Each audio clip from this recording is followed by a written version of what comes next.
primeira, segunda e terceira cartas de João. A primeira carta de João é, na verdade, anônima, mas a segunda e a terceira foram escritas por alguém denominado o presbítero. Agora, a linguagem e o estilo de todas as três obras são idênticos uns aos outros e se assemelham ao Evangelho de João. Sendo assim, a maioria das pessoas imaginam que todas as três foram escritas pelo discípulo amado por Jesus, que poderia ter sido João, o filho de Zebedeu, poderia ter sido um dos 12 apóstolos, ou poderia ter sido outro João entre os primeiros apóstolos de Jesus, conhecido como João o presbítero. Seja qual tenha sido o João, ele está em idade avançada e supervisiona uma rede de comunidades de igrejas nos lares que possivelmente se encontram ao redor da antiga cidade de Éfeso. A partir das pistas contidas no Evangelho e nessas cartas, parece que essas comunidades eram constituídas principalmente por judeus seguidores de Jesus e que, recentemente, eles tinham passado por uma crise, o que motivou João a escrever essas cartas. Ele menciona que o grupo de pessoas tinha se separado dessas igrejas. Essas pessoas já não reconheciam Jesus como o Messias de Israel ou como o Filho de Deus, e eles estavam instigando hostilidade entre aqueles que permaneceram fiéis às igrejas. Na verdade, esse conflito é abordado na segunda e na terceira carta de João. A segunda carta de João é um aviso para uma igreja no lar específica. Há um grupo de pessoas que negam Jesus, João os chama de enganadores. E eles provavelmente irão procurar validação e apoio nessa comunidade da igreja, e João diz que eles não devem oferecer. A terceira carta de João é, na verdade, escrita a um membro de uma dessas igrejas em Casas, um homem chamado Gaio. E o presbítero pede a Gaio que acolha os missionários legítimos que chegarão em breve. Ele precisa dizer-lhes isso porque o líder daquela comunidade, Diótrefes, estava agindo como um idiota e rejeitando qualquer pessoa que estivesse se associando a João, o presbítero. E então, essas cartas nos dão uma perspectiva da tensão e do conflito que João enfrentou nessas igrejas. E a primeira carta de João foi escrita como uma resposta a tudo isso, como uma forma de controle de danos. O presbítero garante àqueles que ainda acreditam em Jesus que Deus está com eles, já que são fiéis à verdade. Então, tudo isso nos ajuda a entender a singularidade da primeira carta de João, que, na verdade, não é uma carta realmente. Lê-se mais como um sermão poético enviado a essas igrejas. João diz que não está passando novas informações. Na verdade, quase todas as ideias e palavras-chave na primeira carta vêm dos ensinos de Jesus no Evangelho de João. Sendo assim, o objetivo de João é relembrar e convencer esses cristãos a permanecerem fiéis àquilo que eles dizem já acreditarem. A qualidade poética do sermão de João é muito legal. Ele não desenvolve suas ideias de uma maneira linear ou lógica. Em vez disso, ele usa uma técnica muito conhecida da antiga retórica chamada amplificação. João tem apenas algumas ideias essenciais sobre a vida, o amor e a verdade que ele deseja transmitir. E ele vai enfatizar essas ideias repetidamente, apresentando em cada momento um ângulo ou foco diferente. Ele usa muitas hipérboles. Ele usa contrastes bem evidentes como imagens simples sobre luz e trevas, amor e ódio, bem e mal. Mas não se engane com a simplicidade da primeira carta de João. Esse trabalho é muito profundo. A primeira carta de João conta com uma introdução e uma conclusão claras. E os ciclos que fluem do sermão, entre a introdução e a conclusão, não seguem qualquer tipo de esquema literário rígido. Parece haver duas grandes seções, cada uma marcada pela frase introdutória. Esta é a mensagem. E então, cada uma é seguida por uma repetição de imagens sobre como Deus, em primeiro lugar, é luz, e em seguida sobre como Deus é amor. E todas as ideias nessas duas partes fluem e voltam para essas duas ideias centrais. Sendo assim, a introdução é muito semelhante ao prólogo do Evangelho de João. Há reflexos do capítulo 1 de Gênesis e do capítulo 8 de Provérbios. João fala sobre a palavra da vida que estava com Deus no início. Para João, a palavra Deus se refere ao Pai e ao Filho que vieram trazer vida ao mundo. E aqueles que viram, ouviram e tocaram o Filho são chamados de nós. João se refere a ele próprio e aos apóstolos que foram testemunhas oculares de Jesus.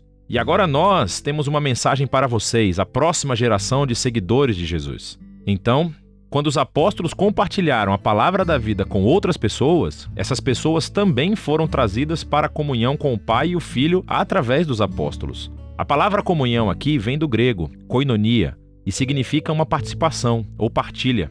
Quando as pessoas ouviram a mensagem de Jesus através dos apóstolos, aquela mensagem trouxe-os para um relacionamento real com Jesus e uma participação verdadeira na vida e no amor de Deus.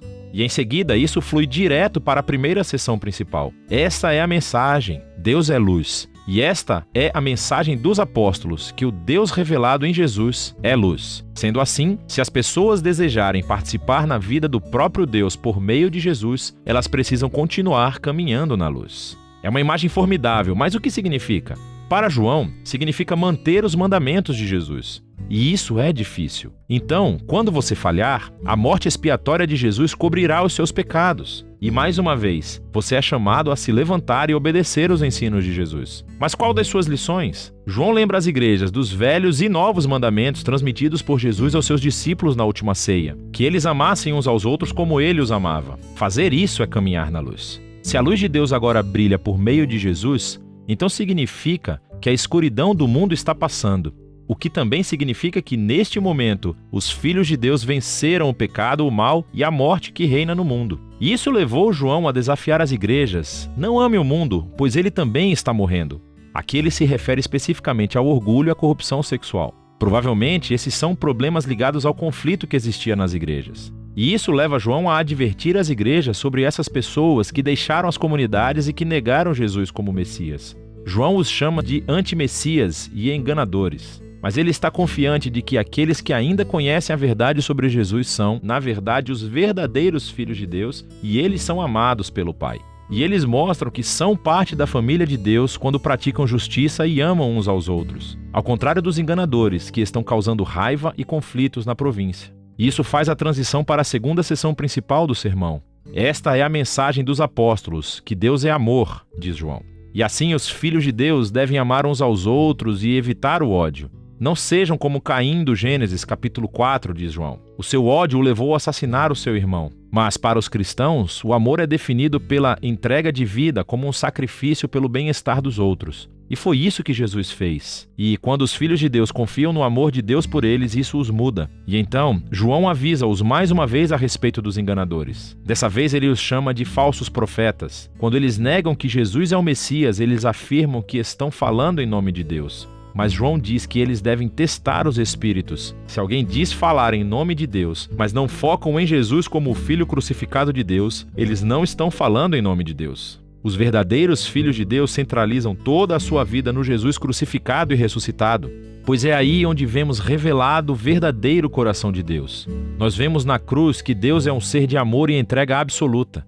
E esse amor é o que motiva os seguidores de Jesus a amar uns aos outros da mesma forma. E quando as pessoas conhecem esse Deus de amor, isso as afasta do medo e da angústia para sempre.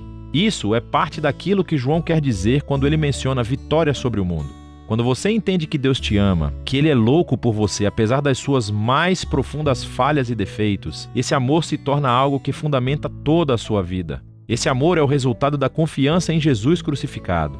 Vem por meio da fé no testemunho de Deus a respeito de Jesus dado pelo Espírito e a fé na mensagem dos apóstolos sobre Jesus. E quando o amor de Deus toma posse de você, a vida eterna se revela. É uma vida permeada pela própria presença, vida e amor de Deus. E isso começa agora e continua pela eternidade. E isso conduz João ao auge da conclusão do seu sermão. Ele diz: nós sabemos que o Filho de Deus veio, podemos conhecer aquele que é verdadeiro e estamos naquele que é verdadeiro, em seu Filho Jesus, o Messias. Esse é o Deus verdadeiro e a vida eterna. Agora, caso você esteja confuso ao ouvir essa frase e esteja pensando: espera, quem é aquele que é verdadeiro? Quem é aquele que nos dá a vida verdadeira? É Jesus ou é Deus? E a resposta de João é, obviamente, sim. João não conhece nenhum Deus além de Jesus. E quando ele e os outros apóstolos encontraram Jesus, eles descobriram o Deus que nos ama tão profundamente, que optou por não existir sem seus filhos, apesar de nossas falhas. E esse Deus é tão magnífico, tão inesperado, que as palavras finais de João nos convidam a rejeitar os nossos ídolos, ou seja,